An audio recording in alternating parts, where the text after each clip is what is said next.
Do you remember that wedding from a month ago? Yeah, like that one that you needed to start editing yesterday?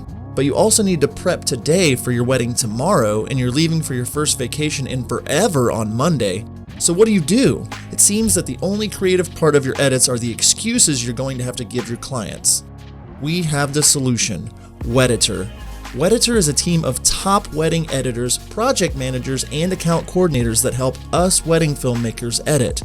They match the right editors with your style so you can spend your time where it matters most, on your business. Nick and I both use Wedditor, and we don't know how we would run our companies without them. It takes a team to build an amazing business, and you shouldn't try to do it all on your own. Head over to howtofilmweddings.com/Wedditor to help you free up your time so that you can focus on growing your brand. Be sure to use promo code HTFW for $50 off your first project. Wedditor, more than freelance, more than outsourcing. Knowing the numbers is so important. So you can't just say, oh, I'm going to shoot 25 weddings and I need 50. Like, you need to actually sit down with your partner, or if you're by yourself, whatever, and like say, scorched earth, we could get by on this.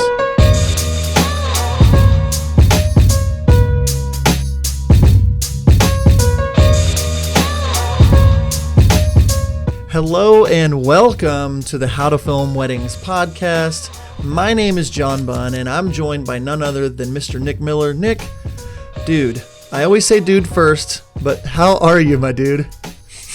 My dude, my man, my dude. I am doing really, really good. Today we're actually just answering one question that we got from our Facebook group, and we spent an hour talking about pricing and raising your pricing and what your base price should be and how much you should raise your prices and all of this kind of stuff, all of the factors that go into it. Really, really solid information that if you, as a listener, take this to heart, I think that you will like yourself a year from now. Yeah, I mean, when it comes down to it, we all really don't know, what should we be pricing ourselves? Like, should we be raising our prices? It's kind of a mess. So we break down and walk through all the different factors you should be thinking about when it comes to whether or not you should be raising your prices, or are you priced correctly? So we break that all down. It's a great conversation, and I can't wait to jump into this week's episode of the How to Film Weddings podcast. Let's go! So today's episode is a really great one for us. We hear it a lot in our Facebook group and all the questions just about how to price yourself. What should you be charging? What are you worth? You're kind of plucking these things out of thin air. So it's one of those deals where we're all kind of in the same boat trying to figure out how much we're worth, how much we should be charging. So we're going to break it down for you in this episode. Yeah, this is definitely a great topic for us to cover. I remember when I was first starting out, like my high price, my price that was, if anyone books this, I will just faint, was like $1,200 or $1,400, And so when you're first starting out, you just kind of have this skewed view a little bit because you don't understand and you don't realize how much time the editing takes. You don't realize how much energy and gear costs and all of that kind of stuff. And I remember when I first started, I thought that I could charge less and it didn't matter to me how much time it took. Like that was like the timing of it wasn't a big factor for me. But having another job and all that stuff, that became a huge thing, and I became overly booked because of that. So figuring out your worth when it comes to pricing is definitely something that will make it so that maybe we'll narrow down your backlog so you're not as busy, so you don't get as stressed out. But also it can help you kind of qualify and get those clients that you definitely want to get in the future. Yeah, for sure. And so today's episode is kind of spawned by a question that we had in our Facebook group. If you're not part of that, just search How to Film Weddings on Facebook. That group is growing, a great place for community. But Daniel Yates asked a question the other day, and it really just kind of resonated with me. A lot of people are asking these kinds of questions all the time. And I'm just going to read his question, and we're going to make this the question of the day presented by Wedditor. So Wedditor, question of the day, he says, I think one of the reasons that I feel apologetic with my price when telling customers is that I have no understanding of why I charge what I charge. My fee was simply plucked out of obscurity when I first started based on my competitor's price and then raised by $100 or so a year after that. Does anyone have a science behind how they got to their number, which gives them a confidence to say to couples, I charge this because ... And so I thought that was like a really great question, because a lot of us are kind of in this land of obscurity, just trying to figure out, why do I charge what I charge? And so there's several different factors that you can really look at. So we're going to break those down today. So the first kind of section that I want to talk about is just gathering data on your expertise, the things that went into building your business. Because when you start to really look at what it took to get to your first wedding, or, what it took to really build your business, you start to add that value up in your head and realize, oh, this isn't just something that anybody can do. I am worth something. Yes, absolutely. So if you sit down and, figure out, simply to say that you're an expert, right? I think the rule is, if you want to be an expert at something, do it for 10,000 hours, right? Do it for 10,000 hours. And you might be thinking about that like, wow, like I could never become an expert in weddings. But think of it like this.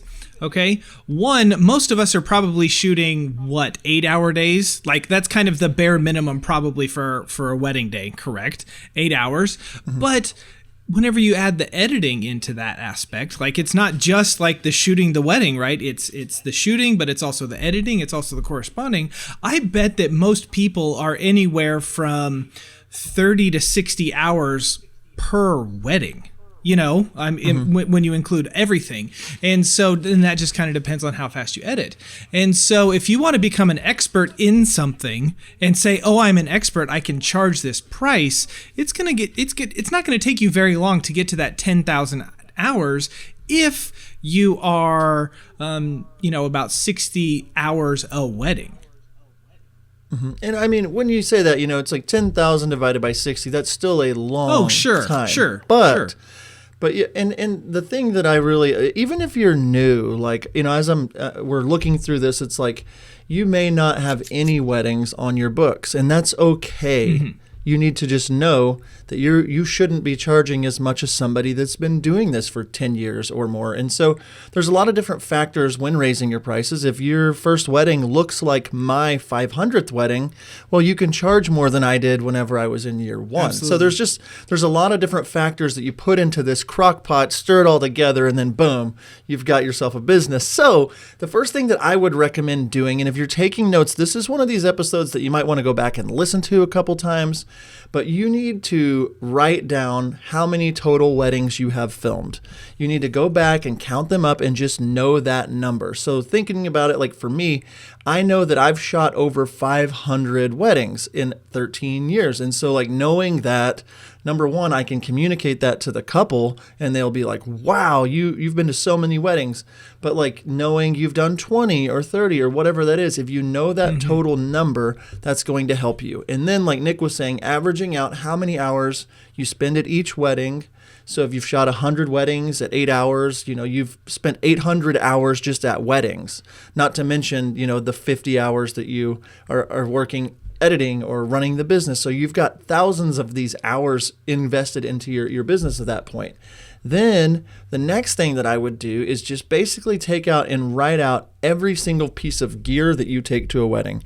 I think it was Ray Roman's podcast. We talked about like going and writing down every single piece of gear, going to a lens rental type company and just renting the gear from looking at what it would cost to rent that gear. I think, and I remember whenever he kind of said that, I was kind of taken aback. I was like, why does that matter? Like, what's the purpose in me like listing this thing and saying, okay, I have a camera body that costs $2,000 and I have 3 of them, so that's $6,000, and all these lenses I bring, that's another $6,000, and then all the lighting, and it's a small fortune in gear that many of us are taking to our weddings. And my kind of thought is, well, why do I need to do that? Why do I need to know that kind of thing? So let me ask you that question. If someone's sitting here thinking, why is it important for me to write down all of the gear I have and figure out the cost that it would cost someone else to rent that?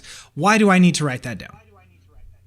Well, when you think about it, this is what, like, if you were hiring a second shooter that was bringing gear, or if you were just bringing the gear yourself, it would cost at least this amount of money to get the gear to the wedding. Like, the least you can get it is by renting it, right? So if you rented your 2 or 3 camera bodies and you rented the lenses and the microphones all the way down to the SD cards and gaff tape and light stands and extra batteries and everything that goes along with it, when you start to think about it, your tripods, your gimbals, your drones, all the little batteries, all the little cards, everything that goes with it. I did this and I didn't include some of those things, and it was over $3,000 just to get my gear to a wedding. And so I was like, oh my goodness. And we've seen so many posts recently, especially I know Patrick with, Muse Storytelling mentioned it the other day in our group, just talking about the value that we don't even see. And so this is a self-reflection to be like, regardless of what I'm good at or not, this is value that I'm literally bringing to the wedding. It's almost like, you have all this gear, and it's almost like the couple, if you want to think of it this way to help you understand this, it's almost like the couple is renting your gear for you to use on the wedding day. And for them, and so if you know a price that says, hey, rental houses are going to charge, throw a flat fee, $2,500 for all of this stuff that I bring to a wedding. Okay.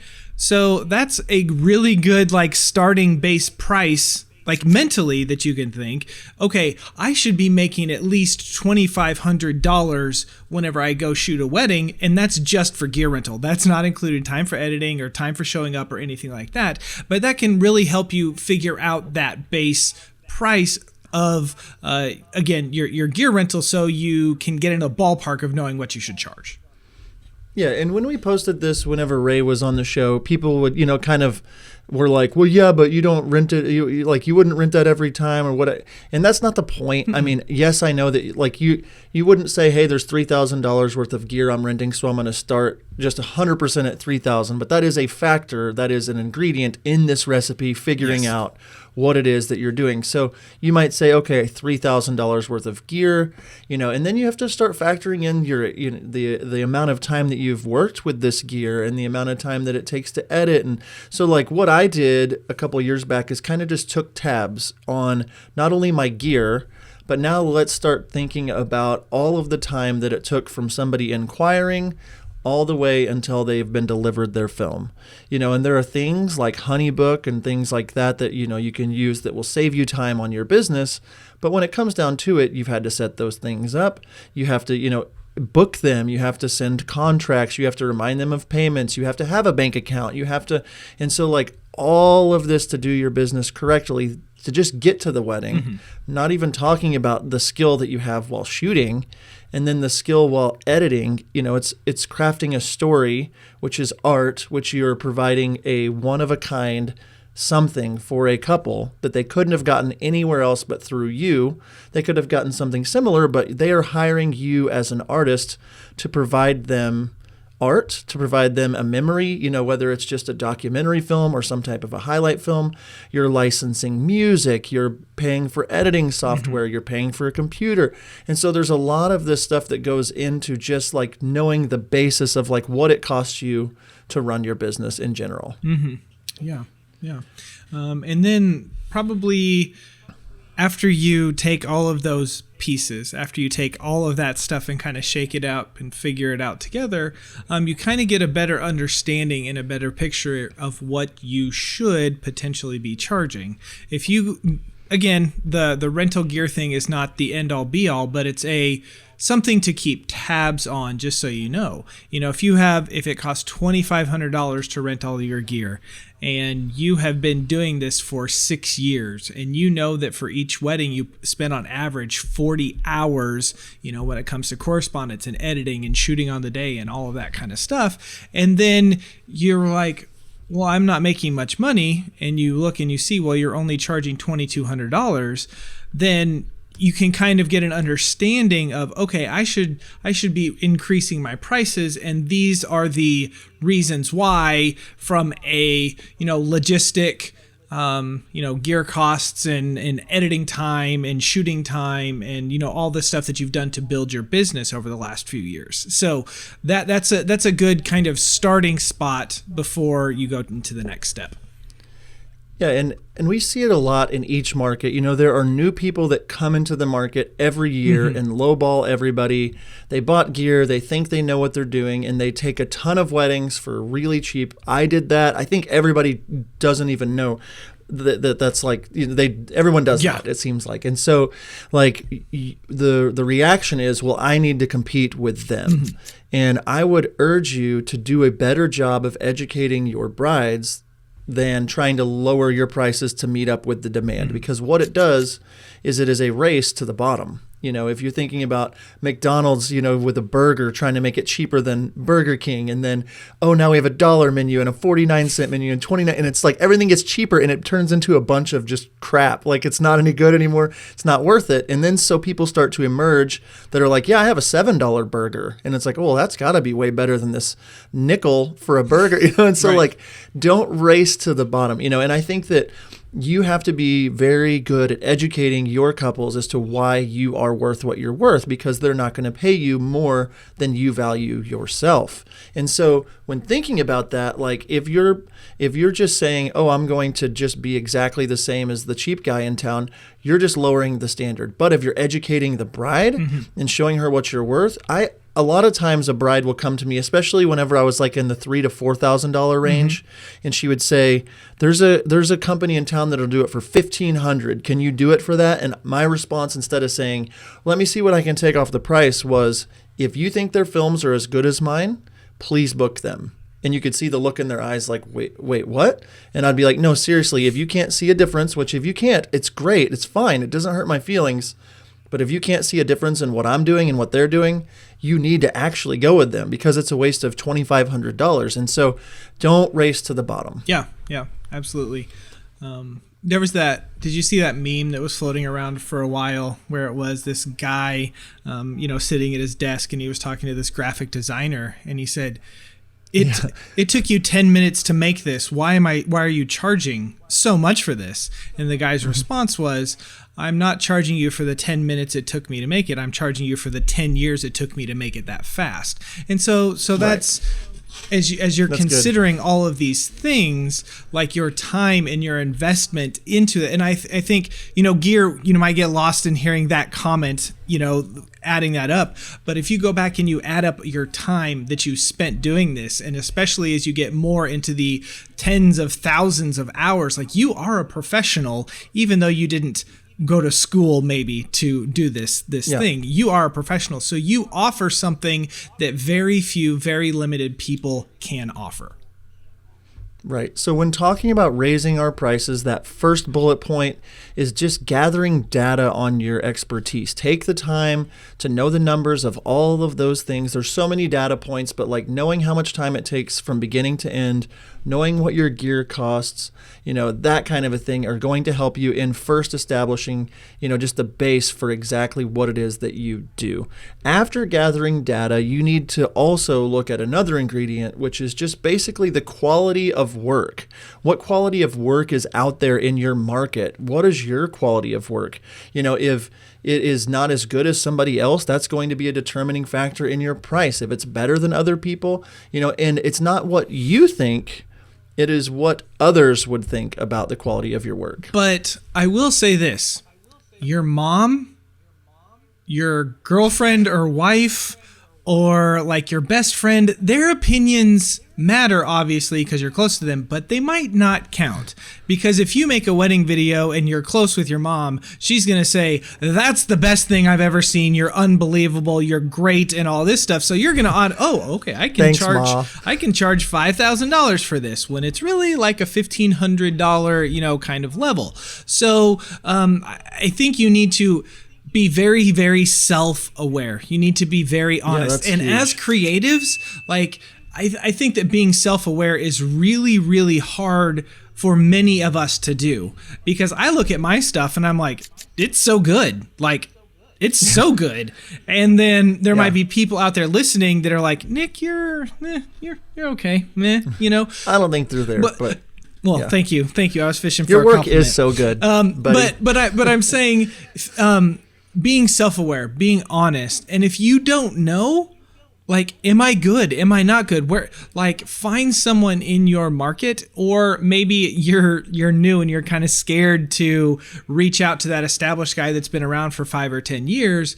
We do have a Facebook group, where you can get connected with other people that are going to be maybe not in your market, but have been around for a while, so they can help you figure some of that stuff out. Yeah, I mean, when you're thinking about the quality of your work, I think a lot of us are so romantic. I mean, I know Sean Cannell mentioned this, and I know Gary Vaynerchuk mentions this a lot. It's about, like, you're so in love with your work that you can't see that it's actually just pretty good or mediocre. And so the gift of being self-aware, like you're talking about, like really self-aware, like to be able to step out of your own self and look at it from a distance and say, this film is pretty good, but if I was judging it on 0 to 100, I would give it a 60, even though I want it to be an 80. Right. So like really being self-aware, or my website, or my branding, or the way that I do social media, and you start like thinking overall my business is a C+, if I'm being really honest. Not if I'm projecting that I've got it all together, because I've been there. I've done that. When I first started going, I thought I knew it all. I've had it figured out. I projected that I had it all. But like the films weren't as good to be able to charge what others in my market or in this part of the country were charging.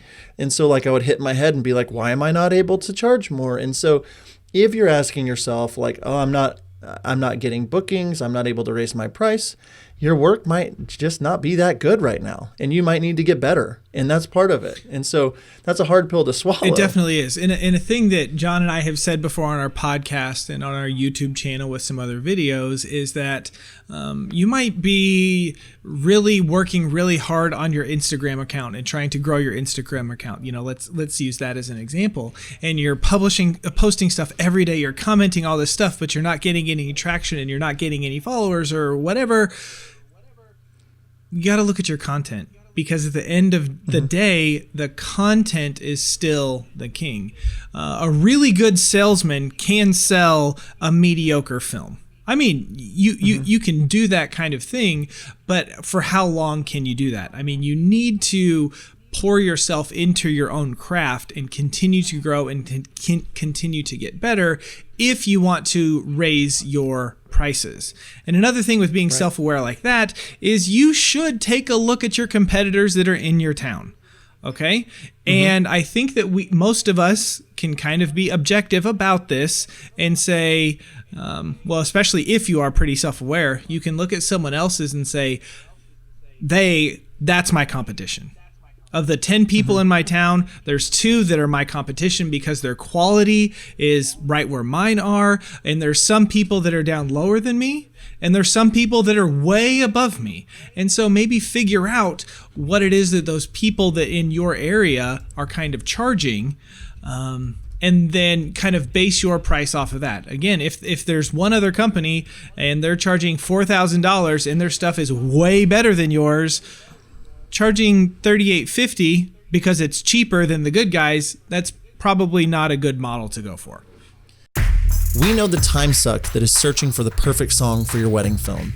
MusicBed has spent years collaborating with artists, bands, and composers to make it easier than ever for anyone to find the right song for their video. With amazing artists like Chapters, Tony Anderson, and The Light, The Heat, MusicBed is the best place for wedding videographers to get licensed music. Their subscription service was a life changer for me, especially since all of their subscription music is pre-cleared for every social media platform: Facebook, Instagram, Love Stories TV, and my personal favorite, YouTube, all pre-cleared. And if you are interested in a free month of a MusicBed wedding subscription, head over to howtofilmweddings.com/musicbed. When you sign up, use the promo code HTFW and you will get your first month for free. And if you want to be romantic about it and say, I want to charge more, like the market sets itself, right? I mean, like if nobody is buying the person that is more experienced than you wedding films at $4,000, they need to lower their prices. So if the market is saying $3,500 is the most we will charge, if they're undereducated, or if the market just can't sustain higher priced weddings, that's a huge factor in it. So looking at others in your market, is going to help you kind of see, okay, well, I know that they're better than me and they're charging this. So that doesn't mean I have to charge what they're charging, or I can't charge more than them, but that is a factor to look at. Whenever, I'm in the same market as Penn Weddings, which they're amazing. They've been on our podcast. And so we're both in the Tulsa and market. Amazing might be an understatement. Yeah, they're the best in the world at telling stories. So good. They're like, which has been a blessing to my business, because whenever people in our city see wedding filmmakers, especially, whenever I was getting going, they would see Penn Weddings and they would start at $5,000 or something, and I wasn't and am still not as good as Penn Weddings, and don't ever plan to be, because they're amazing. Shout out to Rick and Sarah, but like they were charging $5,000, and that allowed me to charge $3,500. I knew that $3,500 was right, because I didn't have as good of films. I didn't have as good of storytelling. I looked at their films and was blown away, but they have an X factor that makes them world renowned. Like, that's why they are who they are and why they travel all around the world. So I'm self-aware to be very aware that they're amazing. I'm not going to charge what they're charging, because I can't compete with the quality of that work yet. I either have to get better, or they have to keep raising their prices for me to, and so if you're in your market and you're not aware of what your price should be, you might be stifling the person 2 or 3 years behind you. If you're charging $3,500 in your market and you've been around for 12 years, but the new people are charging, they can't charge more than that, most likely. They don't have the brand built that you have. And so being self-aware to get out of your comfort zone, to raise your prices whenever comfortable is down here and you're okay with your lifestyle and everything, you have to just also remember that the market needs to be pushed upwards so more people can fit in the market. So it's a very interesting conversation. But like, as someone like Penn Weddings has raised their prices, I've raised my prices. My quality from when it got going to where it is now is way, way better. Right. I mean, so it's very, very cinematic and very much better than it was 8 years ago. And so like, I've raised my prices because my quality has gotten better. So that's definitely something to be looking at. The self-awareness side of things, the more honest you can be with yourself. If you look at your films, and, the last thing I was going to say, Nick, is having a buddy is so important in this. Somebody that you can trust to give you hard feedback. And just asking, they're in our Facebook group. We do a critique every Thursday, that kind of thing, where you can drop your film and say, give me honest feedback. What do you think that I should have charged for this film? And be ready and be tough. My pastor used to say, have rhino skin, be thick, be ready for, people to give you, and you can even say in your comments, like, hey, give it to me. Tell me what's wrong. I want to get better. And if you're willing to be vulnerable now, you can make so many changes to your films that are going to make them so much better, which is going to make you be able to charge so much more. Yeah, absolutely. I really like the point that you made about when it comes to pricing and charging, about the people at the top need to continue trending upwards so that you can make room for the people that are less experienced, that are just getting in, that haven't been around as long. I think that, and I've always been, in the people in our area, be like, hey, you need to raise your prices. You need to raise your prices. And one of the comments that people came back to me a lot, because I had a full-time job, they were like, you have a full-time job, Nick. Like, if you don't book weddings, like, you guys are going to be fine, but this is our sole base of income. And then whenever I went full-time, I totally felt that. That. So because it's scary. It is scary. It is scary. So I want to say that I've seen it on both sides of the fence, where I've had stable income, and then I was encouraging others. But now, as I'm on the other side, I am now pushing and encouraging others to raise their price as well if their work is quality. I think that finding that price that is yours, that is quality for your work, it takes some time to figure that out. But if you if you're at a place where, like, man, what do I charge here? I don't know. Like, how long have you been in business? Are you considered in the top, or the top tier in your market? Maybe trying to etch that up. Even we're not saying that you need to raise your prices by $1,000 overnight, a couple $100, for the next 3 bookings. And then when I get those 3, a couple more $100. And then, just kind of steadily raise that over time will help the market. I love that point again that you said the market should be trending upward, not staying the same, or hopefully not going down, right? Should be trending upward. That's a great point. And if you really get down to thinking about it, and if you're new or not new, but like if somebody came to me and said, hey, the new company in town is charging $1,500, I know you're charging $3,000, like, can you do anything for me? Most of us are insecure and we don't know our numbers, and we'll talk about that in a minute. But if you're insecure about your business and you don't think you're good enough, and somebody says $1,500, and you're like, okay, I'll do it for that. And if you do take that booking, you're doing 2 things. You're teaching them that you don't value yourself.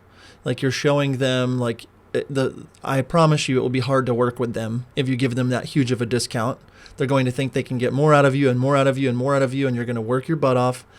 And then the other thing is that, like, you are lowering the actual market for everybody. You're not letting other people into that market. So when you're looking at that about raising your prices, that is so huge to value what you do. And you can do that by knowing the quality of your work. And like the first point, if you've gathered that data on your expertise, now you've looked at your quality of work, you've looked at quality of work of others, you're starting to build this, the recipe is coming together to build what it is that you should be charging for your packages, for your prices.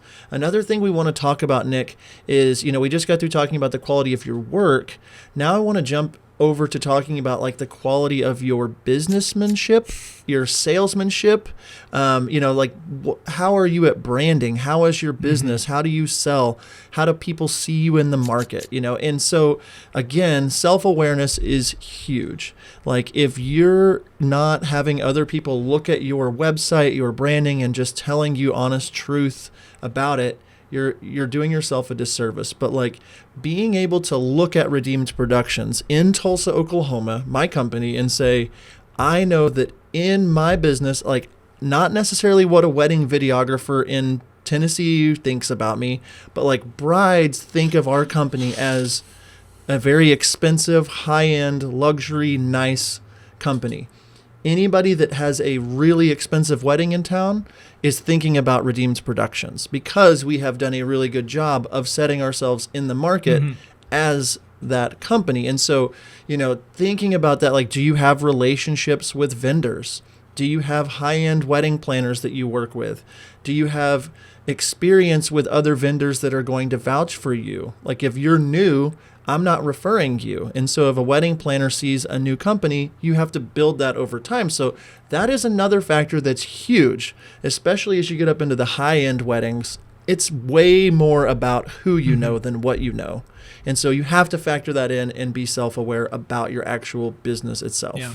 A point that, as you were talking about branding and that kind of stuff. I mean, how would it go with either of our websites? This is what Christine Rome said whenever we were on. I don't know, it was around episode 20 or something like that.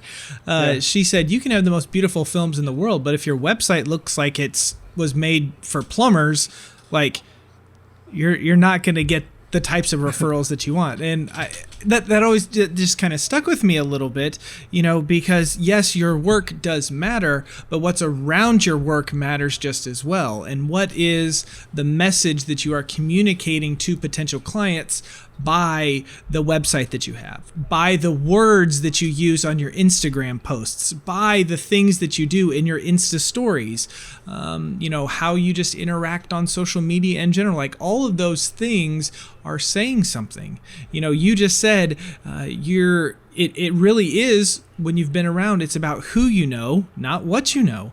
And I think I said this on another one recently, but I was working with a planner, and she said, I will much rather refer someone that I know that might not be near as good, but they're a great person to work with on the wedding day. I would much rather refer them to the best person in the world, but they're a jerk. Mm-hmm. Yeah, and I mean, it really, like, so my business today, it's like, I'm on the preferred venue or vendor list for like 7 venues in town the wedding planners in town, there's 3 or 4 of them that do higher end weddings that just love working with us. We've worked with them several times. They know they're going to get a good product. They know that they're going to get it on time. They know that I'm going to be there. I'm going to look professional. They know all these things about me. And so it's just very easy for them to be like, oh, you need to hire John. And so like, I know that about my company. And I know that I only want to shoot a certain number of weddings. And so like I start factoring in all these different things. But like, it really comes down to like being able to be self-aware about all of this, including like the way that you do your sales and the way that you do your education to brides, not only just vendor relationships, but like, how do you do in your sales meetings? Are you good at educating your brides? Like, are you good at educating them as to why you are the person that needs to be at their wedding? Why you are the right fit for them? Why you are the one that's the expert, that's going to be the artist that paints the picture that they want the most? Are you listening really well in your consultations? Mm-hmm. We have our consultation guide, and in there we talk a lot about just like hearing their story and listening to them. And so, one thing that I feel like I was blessed with more of a sales gene than an artist gene in my body. It's true. And so it's like true. I'm an artist, but like when we first met, we did a wedding, and we've mentioned it here on the podcast before. But like I hired you, I found you online and Facebook group or whatever, and said, hey, can you come second shoot for me? And when we were there, I think you were like, how much are they paying for this wedding? And I said, I think they were paying like $8,000 or something. And you were just like, what in the, like, how is this true? And true so story. One thing that you really need to factor in is your ability to run a business more so than just be an artist. And there's different hats in the company. Like every company is different. Mm-hmm. But like being able to really show value to a couple and really walk them through a process to raise the price over time is also a factor when it comes to raising your prices. I know that a bride is going to feel so taken care of by me. And I know that she is not going to have to worry one time about when her wedding film is done, when I'm showing up, if, like the vendors, like everything, I'm going to work with her timeline. I'm doing all of these things to like show them that I am the guy for them, and I'm building this rapport with them, thinking not only how can I impress them, but how can I impress their family? How can I impress the bridesmaids, the groomsmen? And I'm building this crock pot over time that has been 13 years of me just, going and going and going. And so now like no money is spent on marketing because I'm getting referrals, really high-end referrals from people that are high-end that worked with me, that have friends that they tell about me. And so like, are you good at business? Do you suck at that? You need to be self-aware. And if you're not naturally gifted in that, you need to maybe download our consultation guide or listen to some more of these podcasts. I think that that's a thing that whenever all of us, well, not all of us, I know that my personality is not like salesman type person. Like I feel like I'm a good people person, just hanging around, talking to people or whatever. But, that sales thing, like I had a hard time shifting my mind around what it was and what it could look like, because we all have that idea of what a bad, skeezy, sketchy salesman is, and that's what we don't want to be about. That's what we don't want to be like. But there is a way to do it where if you are just true to yourself and you are saying true and real things about you and your business and who you are and what you believe, like that speaks volumes for itself. As we're going through all this stuff and being self-aware, a big thing that in our culture, and especially in the wedding photo world, is you just got to hustle, man. Like hustle, right? Like we see that all the time. If you hustle, you'll make it, you'll be successful if you hustle. But again, you can put in 80, 90 hours of work a week, which you shouldn't, by the way. Like, set some boundaries for yourself. Like, that's not a good way to live your life. But you can... Deep Nuggets brought to you by Nick Miller. That's the deepest one that I'll share with you today. You don't need to work all the time. Anyways, right. You can put in 80, 90 hours a week, but if your content is struggling, if you are priced too high, if your branding isn't on point, if you're not pleasant to work with on the wedding day. Like, it doesn't matter how much time you put into, working, if those things aren't kind of coming together, And as I was saying earlier, like, if you are improving your films and you're a really good salesman, like, that really good salesmanship might be able to overshadow the fact that your films aren't as quality. Or if you have really, really quality films, maybe you're not the best salesman, but maybe you can kind of overshadow that. It's all kind of fluid and all kind of working together. But just saying, if you hustle and you work really, really hard all the time, you're going to make it. I don't think that that's the case. You need to be self-aware with all of this stuff. Yeah, and like whenever we were talking at that first wedding that you shot with me, I was showing you, and I think it messed with your head whenever I was like, yeah, they're paying me this much. Because you can look at my films, and they're beautiful. They're great films. I'm self-aware that they're really good films. But I'm not in this is, my favorite wedding filmmakers list. I'm not getting tagged very often. And that doesn't mean that like I'm not good, but like brides see our films in my community and they think, oh my goodness, I have to have that. That looks so fancy. It looks so wealthy. It looks so great. I've seen John's name since I was a sophomore in high school. I know this brand. And so like I'm able to charge more than somebody that like if they even had a better film, I'm able to charge more. That's a true story. I was talking to John, and he did get an inquiry from a girl, and she said, I've been following you since high school, and I've wanted you, forever. But he was booked, so he referred me. So. Yeah, and the thing is, though, is like I was watching your films, and, we've talked about this like even on YouTube episodes and things, but I said if I had your films, Nick, I would be charging $4,000 more. Yeah. And like the thing is like I had developed the business side, and I want you to go back and listen to episodes 1 through whatever on business, because I'm not your typical salesman, car salesman kind of guy that that you think of like Nick was talking about. I do a very good job, and I'm very humble about it. I do a very good job of like really hearing pain points and really listening to them and really telling them, I don't think you need to buy this thing. I don't think that you need this. You're not going to want to buy all that. This is what you need for your wedding film. I'm the expert. This is why. I'm hearing your pain points, but your pain points plus my experience equals you need to do this, and they build this trust. And so like running a business and knowing your business, how good are you at the side of it, everything that's wrapped around in that, and so that makes a huge difference on whether or not you can charge more. Your films just need to be to a certain standard to be able to charge to the next tier. You don't have to have the best in the entire world to be able to charge $10,000 for a wedding film in America. It's one of those things where it's like, if you're really good at your brand, you're really good at your quality has to be amazing still. And I would say my quality is an A, but like the people that are getting, tagged in wedding videographers that are favorites are A++, you know what I mean? And so it's like being honest with yourself, knowing, I'm good at business. I'm not. What can you do? What action steps can you take to get better at your business? I mean, what action steps can you do to get better at your quality of work? You got to be asking yourself and doing a lot of, because I think a lot of us do this, Nick. I think a lot of us get asked to do a friend's wedding and we do it and we get paid like $1,000 or something. And it's like, wow, that was awesome. That, no real rules. It was good. Like I got $1,000. I just showed up with a camera. That was fun. And then someone sees it, and then they're like, oh, can you do that for me? And you're like, yeah, I'll do it for $1,000. This is great. I can make money doing this. And then it's like you start getting into actually running this business. You're like, wow, this takes way more effort than it's really, that you really do. That's the thing. That's the thing about our industry is most people don't get in this to run a business.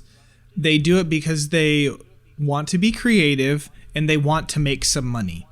But like the running the business thing is, unless you are just a business person, which there are several of you listeners that are business first and business thinking, but I think many in the photo video world, most people just want to be creative. They want to take pictures, they want to create videos, and they want to make a little money. They don't necessarily want to run a business. And I think that that's a big reason why so many people in the wedding industry are those statistics that, it's in 5 years, 80% of people drop out that are small business owners, and then the next 5 years, 80% of that number drops out again. I think that's why, is because there's these people that aren't prepared to run their business. So as we kind of do a recap before we move forward to the next one, you should be gathering all of your data. How much is your gear, to rent? How long have you been doing this? How much time, how many hours in the editing? Next thing you need to do is be self-aware and look at the quality of your work, and then kind of compare that to the other people in town. And again, that's not okay, they're charging this much, so I need to charge this much, but it's okay, let's get in the ballpark. Again, if the most expensive premier person in town that's really, really good is charging $3,000 and you're like, okay, I'm charging 10, like there's a major disconnect there. Like not saying that you can't get to 10 in that market, but you shouldn't just come right out and charge that. Okay, so being self-aware and knowing all this stuff. The last thing that we want to touch on and talk about is knowing your numbers. Okay, which my favorite thing. It is John's favorite thing, and I come back to this thought all the time. Whenever we had Rob Adams on, this was episode 14, if you want to go back and listen to it. We had Rob Adams on. We were asking him what recommendation would you give to anyone starting out? What thing would you be? What piece of gear would you buy? And Rob said, know your numbers. Like that was his, for people that are starting out, know your numbers. And what do we mean by that? One, how much money is it going to take for you and your family to live? How much money do you absolutely need to make to pay all the bills so that you can eat, so that you can live? Figure that number out. The next thing you need to figure out is how many weddings you want to shoot. Okay? So let's say, just for nice round numbers, we have to make $50,000 a year. Okay? So then, and I want to shoot 25 weddings. Well, that's $2,500 a wedding. Actually, it needs to be more than that for taxes and all that kind of stuff, but we'll just say so at least, 50,000, and then that's 25 weddings at $2,500 a pop. Okay, if whenever you start kind of figuring that stuff out, it can really help you in knowing what you need to charge. Yes, 2,500 times 2,000 per wedding. If you were doing the math. Did I? Okay. But you did 500 extra, and that would include taxes and stuff. So that works. But yes, yeah. My brain was going. Wait a second. Math. I'm not. Numbers, ding, ding, ding, I was a Bible major in college, not a math major. So. So tell me, what CRM do you use? If you're not sure or you don't know what a CRM is, I'm about to save you a lot of time and therefore money. CRM stands for Customer Relationship Management. Basically, a CRM is an online service that helps you better serve your clients. HoneyBook is both mine and John's CRM of choice. We absolutely love it. HoneyBook allows us to do all of our correspondence, contracts, and payments all in one place. One of the features that I love is the automated workflow. We all have emails that we send out to all of our clients, right? At 6 months, 3 months, 1 month, the week of. All of us do it. Automated workflows make it so that those emails can go out automatically. Since I don't have to take time to, 1, remember to send them out, and 2, to write them, I save time and make more money by working more efficiently. Are you interested in saving time on the business side of things? Go to howtofilmweddings.com/honeybook for a free 1-week trial. Also, because the Honeybooks really like me and John, we can give you $200 off of your first year, and that also comes with a 60-day money-back guarantee. So what are you waiting for? Go to howtofilmweddings.com/honeybook to start saving lots of time in your business. Oh yeah, legally I have to tell you that John and I are affiliates of HoneyBook. But it's a very true, that's probably actually more accurate with the 500 for taxes and stuff, but knowing your numbers, and we've said it a lot here, and Rob said it in his beautiful radio voice on our podcast, which we need to have him back on just to get him to read the dictionary or something, but knowing the numbers is so important. So you can't just say, oh, I'm going to shoot 25 weddings and I need 50. You need to actually sit down with your partner, or if you're by yourself, whatever, and like say, scorched earth, we could get by on this. And what that does to you, if you know you need $32,000 or $15,000 or whatever that number is, you can with confidence raise your prices after you get really close to that number or past that number. And so like if I know I need $50,000 to live, and I have I have $42,000 worth of weddings booked already this year, and it's January, I can say, you know what, I'm willing to take a little bit of risk and raise my prices by $200 or $300 for a wedding or two, and just see what happens. But if you don't know your numbers, if you're just like, yeah, I have 30 some odd weddings booked, I don't know, and I'm charging, I don't know, $2,000, like if you just don't know, you're going to accept more weddings than you should, which is going to cause burnout, which is terrible for your business, and you're not going to be providing the actual value that you bring to the wedding. So if you're limiting your number and you can communicate that to people, hey, I'm only going to take 25 weddings this year. I've already booked 14 of them. So when I hit 15, I usually will raise my prices, or when I hit this day, I'm going to raise my prices, something like that. You're able to like really show them the value that you bring and giving them finite details instead of just kind of a random number that you plucked out of the air. So looking at those numbers, I would say for 2019 and 2020, you should look at how many weddings you've booked this year, how much you're averaging this year per wedding, and knowing that kind of will help you to be able to determine, like, should I raise my prices for next year? Should I not? Go ahead. Let's say let's say you have figured out that number and say my number is 25. Maybe you don't have a monetary amount or whatever, but like my cap is at 25. If you're wondering if you should raise your prices or if you're too cheap or too expensive or whatever, if it is in the fall of the year and you are fully booked for the next year, your prices are too cheap. You can raise your prices if you are fully booked. Now, again, I'm not saying that you should raise your prices by $1,000 overnight, but what I am saying is you can raise your prices a little bit, moving forward if you are fully booked, because what's going to happen now is in 2020, let's say, you're fully booked, so you're charging for 2021, and you raise your prices for 2020, but guess what? You're going to have 25 more weddings experienced by the time that 2021 rolls Bingo. around. And so you might be like, oh, this is the most I've ever made. However, based on the amount of work that you're done, you're grossly underpaid. Yeah. And so as it sits right now, as we're recording this, I'm planning on taking 20 weddings in 2020. And so we're like October as we're recording. And so I have 13 weddings booked for next year. And so I know that number. I have it on my whiteboard where I can look up and see it anytime. Every month I update my whiteboard or my spreadsheet with how many weddings I have booked, so I know those numbers. So I can confidently stay firm with my prices, knowing that I'm okay. Like with 13 weddings next year, I've already hit like my baseline of what I need to, like, if I had to scrape by, if I had to. And a spoiler alert, I've never had a year where I didn't raise my prices, and I've never had a year where I didn't hit that number. And so it always comes at different times, and it's so random. It's a irregular income doing what we do. But like being able to say, okay, I have 13 weddings right now this year. I'm going for 20.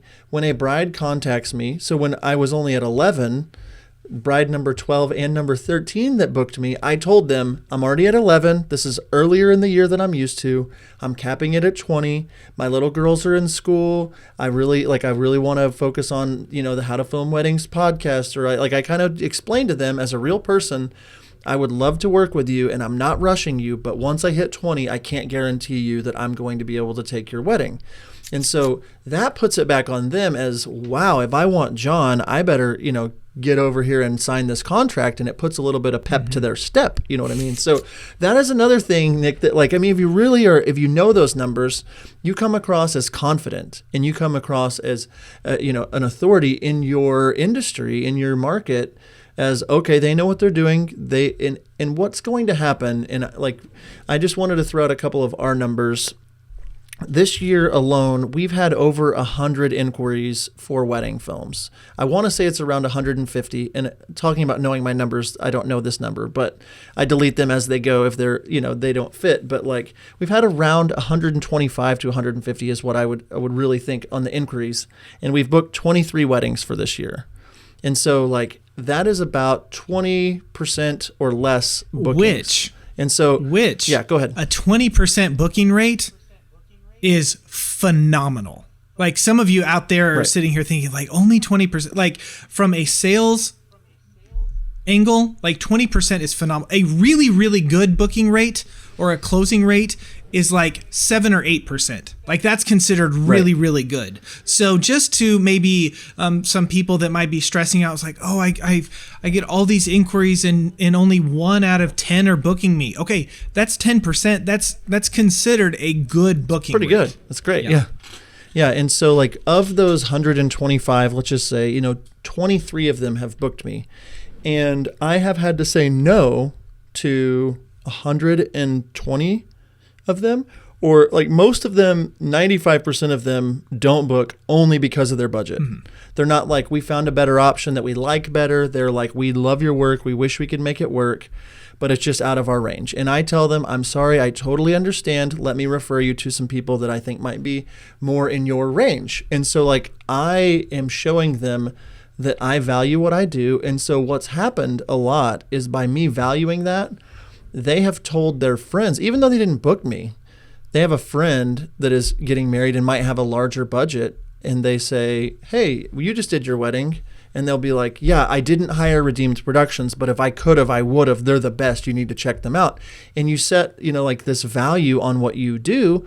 If you think about, a Porsche, or if you think about Gucci, or you think about these brands that put this value on this thing that you could buy at a retail store for cheaper, but the branding and what that means and the type of products and the type of materials they use and the entire experience that they have, like shows them that this is worth valuing, and not everybody can get this thing. And so by me saying no, I'm creating this mystery about my brand of like, wow, if you want to hire Redeemed Productions, you've got to be really willing to pay a lot for a wedding video, but it's worth it because look at these videos. And so by knowing those numbers and not just being like, yeah, sure, I'll do your wedding for, $2,000 whenever I start at $6,000 or whatever, it's like, I am setting the value and educating the couple of why it is important to hire me over somebody else. And if they can't afford it, I'm setting the market up to win because I've raised that standard. Yeah, that's all of it's so solid, such good advice. And something else I wanted to touch on. I can't say what you just said. I can't add anything. You're just so good, full of sticky buns. Lots of stuff to stick to in that one. Was that a stretch? Was that too much? No, I think you're making me feel really good about myself. Good. One thing I want to go over, kind of some of our numbers for the last couple of years. When it comes to how many weddings we've booked and what we've been charging. And I'm gonna share with you mine, 17, 18, 19, and then as of right now, October 2020, what we're at.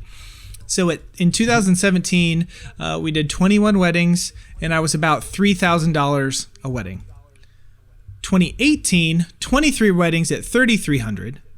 2019, 27 weddings at $3,800 average. And for 2020, I have 8 on the books, but averaging at 52. Now, a couple things that I want to point out. One, 17, 18, 19, my prices went up. But what also went up? The number of weddings that I shot, okay? Which is kind of crazy to me when you kind of think of it that way. Another thing I want to point out, in the beginning of 2018 is whenever John and I started hanging out and talking about podcasts and starting YouTube channels and stuff.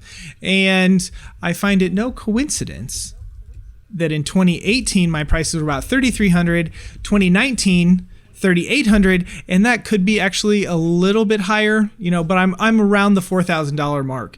And then for 2020, I'm like at the $5,200 mark average. And I think that is because I have someone in my corner that I can talk to, that I can bounce ideas off of, that can encourage me to tell me, hey, you are worth it. Because I think that is just a huge part when it comes to raising your prices, is many of us are not confident in believing that we are worth the amount that we are asking for. Or I know a complex that you have talked about before, or that I have never verbalized, but I know is there, is that I can't charge more because I cannot afford this. Right? Right. That's huge mindset. That's a huge thing. If you can get over those things. So anyways, I wanted to share those numbers. One, to say it's possible to raise your prices. And I live in Wichita, Kansas. It is the largest city in Kansas. However, the market, I mean, it's not huge. It is the point, but I'm able to charge more, more money for that. And so it's definitely possible. It's definitely doable wherever you live in your market to increase your prices and get the number of weddings that you want to get. Yeah, and to throw my numbers out there, so I really didn't keep real good track until around 2017. That's when I started to really get serious about tracking my numbers. So in 2017, I had people working for me, but we as a company shot 51 weddings. The average was around $4,000 a wedding, and it included, 2 shooters for 8 hours, aerial coverage, a ceremony edit, toasts edits, and it also included the hard drive with all the raw footage. So $4,000, and it was everything that you could ask for $4,000. In 2018, we went from 51 weddings in 17 to 39 in 18. So in 2017, we averaged $4,000 a wedding. But in 2018, we averaged $5,500 a wedding. So 39 weddings at $5,500. This was the year that I went and I downsized to just me and Nina as photography. These numbers are just video. So in 2018, we shot 39 weddings. I shot them myself, and we averaged somewhere around $5,500 for those weddings. So not only did I have less overhead with employees, but I had less. I had more money coming in, and in those packages, I took out the hard drive, I took out the ceremony edit, and so it was 2 shooters for 8 hours, and so I took stuff out of the project and still raised the price to $5,500. So with 39 weddings instead of 51, I was able to actually make more than I did in 2017. So fast forward to this year, 2019, right now I have 23 weddings on the books for this year, a couple more interested before the end of the year, which would cap me at my 25. But right now we are on track to averaging a little over $7,000 per wedding for this year. So what we also did was we brought it down to 2 shooters for 8 hours and a 6-minute film, and that is it. So in 2019, we have lowered the deliverable. We have raised the price, are averaging around $7,000 and have 23 on the books. So we were able to do about as much money that we did in 2018 with 23 weddings as we did in 2019. I'm sorry, we were about able to do as much in 19 as we did in 18 with 16 less weddings. So way more time to myself, to my family, to be home, and more profit. And then so in 2020, as it sits, right now we have 13 weddings booked, and we're averaging somewhere around $7,700 for that. Now, I raised my starting price to $6,000 for 2020. It includes more than what it would include in 2019. So this year, instead of 2 shooters for 8 hours and a 6-minute film, I'm including 2 shooters for 8 hours with an 8-minute film, as well as aerial coverage. Everybody wanted aerial coverage, and it's just something that I wanted to add into those packages and charge for. I want it. I'm at every wedding. So going from 2017 with 51 weddings averaging $4,000 to 2019, 23 weddings averaging $7,000, I was able to know those numbers. I was able to book more high-end weddings, and what that does for you when you start booking these higher-end weddings, you start to get a taste of I can make more money doing weddings where people value what I do more, that have more money to spend on their wedding, that you can work with people that really care a lot about what you do and have the money to charge you what you're worth. But if you don't set that worth, if you don't look at your numbers, you're just going to constantly kind of roam around and wonder if you're doing things right and not know if you have the right pricing strategy. one thing that I want to add that I want to reiterate that John said was that he started removing things from his packages. So if you're sitting here and you're at a price point where you think it's, let's say it's, $3,000, and in your market that's just really, really high, and you want to start charging money, but you don't know if people will do it. Well, why don't you stop offering something that's included in that? Maybe don't offer the toasts, or don't offer the ceremony, or don't, do a reception, the dance, all that kind of stuff, and quit. I know for the longest time I would say my clients don't want this, or my clients want this, or whatever. And I'm like, yeah, the only reason that they want that is because I'm telling them that they need it by the packages that I am creating. So you would be really surprised how many people just, like, when it came to DVDs, and I know DVDs are on the way out, thankfully, but I was like, everyone wants a DVD. Everyone wants a DVD. I stopped offering DVDs, and guess what? Nobody wanted a DVD. So as you're building your packages and you're hearing some of these things that John and I are saying about raising our prices and shooting maybe less weddings, or, shooting a few more, but they're the quality ones that we want, and you're like, man, I don't know how to do that.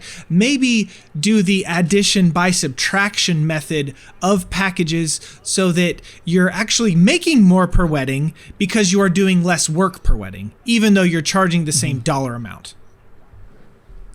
Yeah, I mean, and there's so much more that we could dive into. I mean, I would suggest, if you haven't checked it out yet, look at our consultation guide at howtofilmweddings.com. It is 10 different parts of consultations. That'll help a ton with your business. It's one of those things that, like, no matter what camera gear you have, no matter what kinds of lenses, it's always going to be something that is going to help you in your business. So there's so much more that we could go into, I know, but just when you're talking about raising your prices, you definitely want to just remember those things that we talked about. You definitely want to gather your data on your expertise, like know those numbers of your data. You want to look at the quality of your work and the work of others. You want to be able to look at the quality of your business and your branding, and you definitely have to know your numbers. Yeah, all of this stuff is crucial. And I know, again, like, I read through my numbers, and I started paying attention to a lot of these things after John and I kind of got hooked up with each other, and we're talking to each other about our businesses and our films and how to make more money and also create better work and be better business owners and better filmmakers. So I can't stress enough finding someone in your area, or someone online that maybe you can bounce ideas off with, that you can talk to, someone that's maybe kind of in the same world or just a couple steps ahead of you, but you guys can surely help each other. So we recently created a new thing. We talk about our Facebook group all the time, and we're just like, just search How to Film Weddings on Facebook. Well, through the powers of the internet, we have made this easy for you. If you are not a part of our Facebook group, all you need to do is facebook.howtofilmweddings.com, and that will take you directly to our Facebook group. So if you want to join our group, we're getting fancy. We up are in getting here. fancy. So facebook.howtofilmweddings.com will take you straight to our Facebook group. Maybe you want to go check out howtofilmweddings.com. John has talked about our consultation guide several times in this episode. It is a tool that I know will help you sell better, sell more, and sell confidently the services that you offer. If you're listening to this video on a podcatcher, if you want to review us, that'd be great. If you don't want to, that's fine. You can be a jerk and not review us, whatever. If you don't like it and you don't have anything good to say, please don't review us. We don't. Yeah, don't leave a review. We're fine with you not if you hate us. If you're watching this on YouTube, please subscribe to our channel. Share this video with someone that you know will like it. And until next time, we will see ya. See ya.